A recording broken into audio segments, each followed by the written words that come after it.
i verujem na veliko oduševljenje, Zontes 368 serija je dostupna svim kupcima, stigla je u salon pre nekoliko dana. I pred nama je 368E, dakle restilizovana verzija 350-ke, koju ste imali sigurno prilike da detaljno upoznate na ovom kanalu. I ono već na prvi pogled što je drugačije, to je ova prednjica, ova prednja maska, zajedno sa kamerom.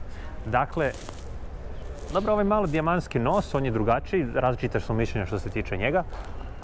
I jednostavno deluje mnogo brže, drugačije.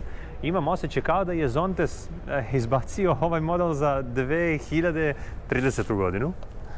Svakako, plastika je identična kvalitet kao i na 350-ici, ali opet ima te drugačije crte koje ga opet čine drugačijim.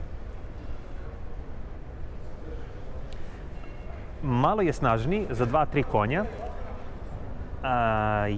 Jedan disk je napred, opet tu se spekulisalo da li će da budu 2 diska u pitanju, ali ostao je jedan. Ono što je drugačije, a ima drugačijih i novih stvari, to je display. Komande su identične, malo se drugačije čuli kada se pali. I display je dobio animaciju kao u nekom bioskopu. I ceo ovaj prednji deo izgleda mnogo drugačije. Dakle, ceo display je osvežen i izgleda mnogo lepše. Ono što se ne primećuje mnogo, ja bih rekao, meni se čini da je ovaj vetrobran malo veći, da je malo širi. Imam osjećaj da je ovde dobio na širini. Ne mogu da garantujem, možda čak i ovde.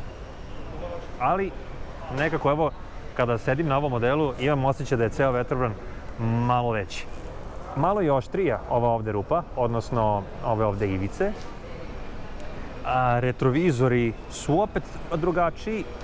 Meni ovo izgleda malo bolje, malo modernije.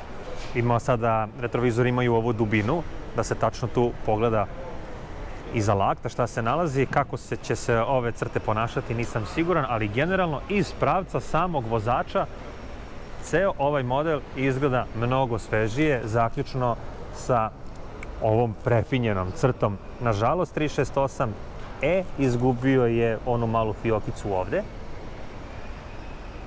Fleška, divna je.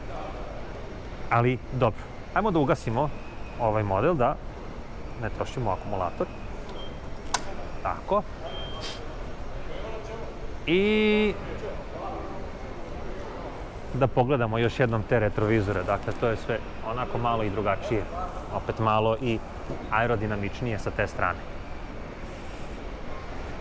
Što se tiče samog upravljača, rekao bih da su na ovom modelu uštedeli na kilaži, možda nekih 12 do 15 kila, nemojte me uzeti za reč, ali lakše je u tom nekom rangu.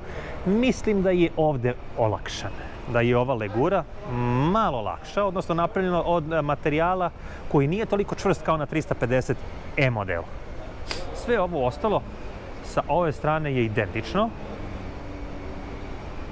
Dakle, onaj klasičan 350E stil i ovde imamo drugačiji auspuh. Dakle, sećate se na 350E je reč o onom crnom velikom topu, ovde je to malo kraće, verujem da je i ovde dobio na kilaži, odnosno izgubio dodatno na kilaži. A što se tiče samog veza, ovog auspuha i vešanja, to je sve sada povezano na neki način sa ovom zadnjom suspenzijom. Što se tiče samih nogostupa za vozača, to je sve identično, ali ono što je najvažnije nalazi se napred, kako s polja, tako i iznutra. Što se tiče tovarnog prostora, identičan kao i na 350-ici, s tim što, da li su Kinezi ispravili krivu drinu? Bravo. Dakle, nežnije se spušta, bravo. Otvor lep i nema više treskanja. Lepo ide.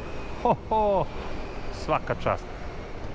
još jedna kriva drina koja je ispravljena.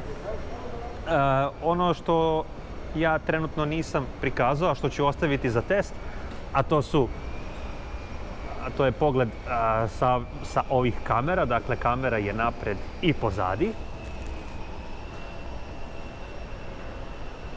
Ladice su ostale identične kao na 350-ici, maltene, to je to. Sa izmenama koje smo vidjeli.